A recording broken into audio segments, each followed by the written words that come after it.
Hello, everyone. My name is Jerry, and I was diagnosed with stage 2 triple negative breast cancer on May 2024.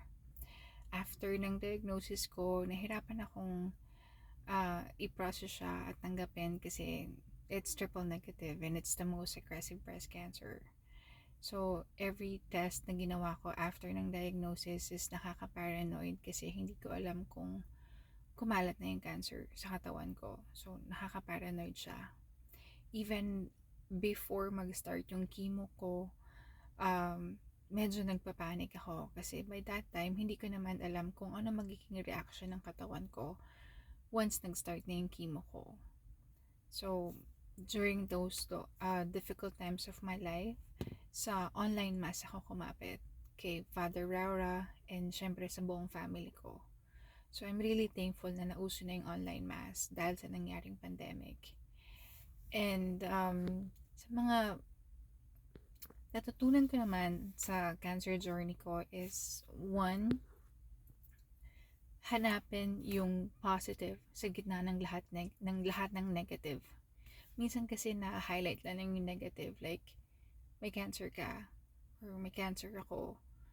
Pero kung titingnan mo yung positive side or hahanapin mo, may kita mo na may health card ka, may nag-aalaga sa'yo, may nag-aalaga sa akin yung nagkasakit ako, and pinayagan ako ng company namin na mag-work from home ng buong chemo session ko. So, pag nakita mo lahat yung positive side sa gitna ng negative side or sa negative na pinagdadaanan mo, then may kita mo na hindi ka pa rin pinabayaan ng Diyos. May kita mo na sa gitna ng lahat ng problema, nandyan pa rin siya para sa'yo. So, pag nakita mo yon, hindi ka na masyadong malulugmok sa pinagdadaanan mo. Kasi nakita mo na nandyan pa rin siya. And another thing is, huwag mong idigdig sa sarili mo na may sakit ka. Live your life and subukan mo maging masaya. Gumawa ka ng future plans. Like, ang nakatulong sa akin is, gumawa ako ng mga plano na makikita ko ulit yung dagat after ng chemo sessions ko. Makikita ko ulit ang makakapag makakasakay ulit ako ng eroplano. Like, mga ganung bagay na something na nilook forward ko after ng chemo session ko, and that really helped. Because I have something to look forward sa future. Or any future plan with your kid. Like sa akin, meron akong anak, and ang nilook forward ko is yung prom niya, yung graduation niya, na dapat nandun pa ako. And I was able to attend those. So, thankful ako doon. And another thing na natutunan ko sa cancer journey is huwag mong panghinayangan or pagsisihan yung mga bagay na ginawa mo para ma-survive or malagpasan ang darkest times ng buhay mo.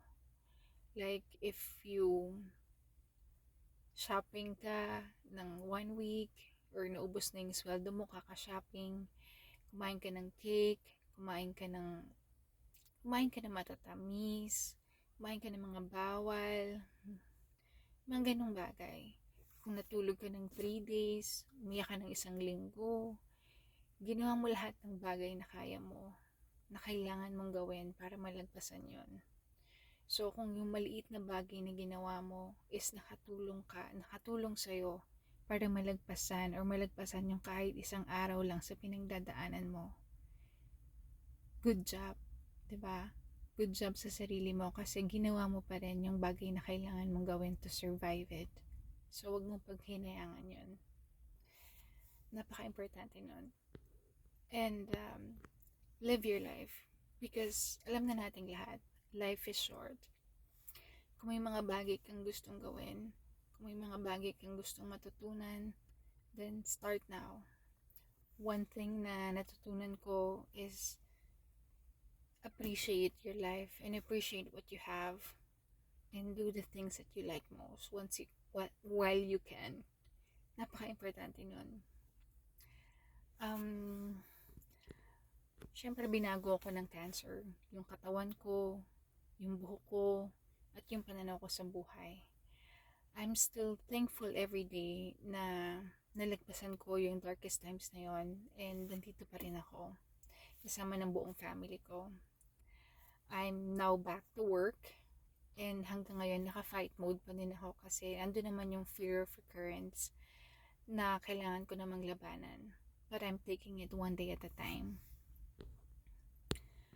Alam ko na madami ng survivors dito, mga long time survivors under kay Dr. Huson, and I'm looking forward na maging part ng long time survivors ng grupo ni Dr. Huson. So, ayun lang po, and have a great day everyone.